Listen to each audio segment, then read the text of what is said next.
বা দায়িত্ব আমরা হয়তো মনেও করি না যে এটা দেখার দরকার আছে বা এখানে শাস্তি প্রণয়নের দরকার আছে। দ্বিতীয়ত, বাজেটে অনেক বঞ্চিত মানুষ আছে, তাদের কাছে বাজেট হয়তো কোনো প্রত্যাশায় নিয়ে আসে না। তার মধ্যে একটা হচ্ছে চা শ্রমিকরা, তারা সবচেয়ে নির্যাতিত। তারা বোধহয় দিনে একবারই খেয়ে থাকে এবং তাদের ছেলেমেয়েরা শিক্ষার কোনো সুযোগ পায় না।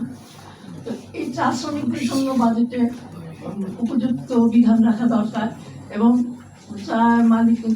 চা বাগানের মালিকেরা যে প্রফিট করে সেই প্রফিটের একটা অংশ তাদের বেতন হিসাবে, মজুরি হিসেবে দেওয়া দরকার।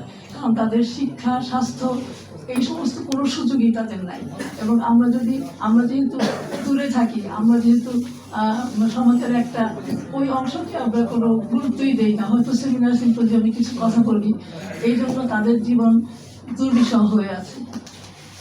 আর একটা প্রস্তাব আমার আছে, সেটা হচ্ছে যে শিক্ষা এবং স্বাস্থ্য খাতে যারা আছেন, চিকিৎসক এবং শিক্ষকরা, তাদের মধ্যে দুর্নীতি, নৈতিকতার এত অবক্ষয় হয়েছে যে আমরা আসলে লজ্জিতই।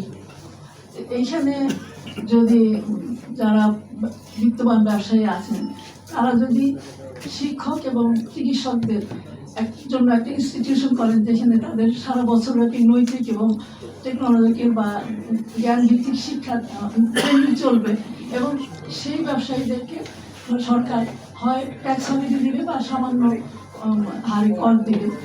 এই ব্যবস্থা করলে আমার মনে হয় যে শিক্ষা এবং চিকিৎসা ব্যবস্থায় কিছুটা পরিবর্তন হলে আসতে পারে।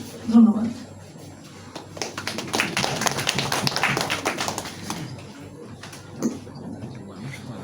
ধন্যবাদ সম্মানিত বিশেষ অতিথি জনাব বার্সা বেগমকে তার বক্তব্য রাখবার জন্য। এই পর্যায়ে বক্তব্য রাখবার জন্য বিনীত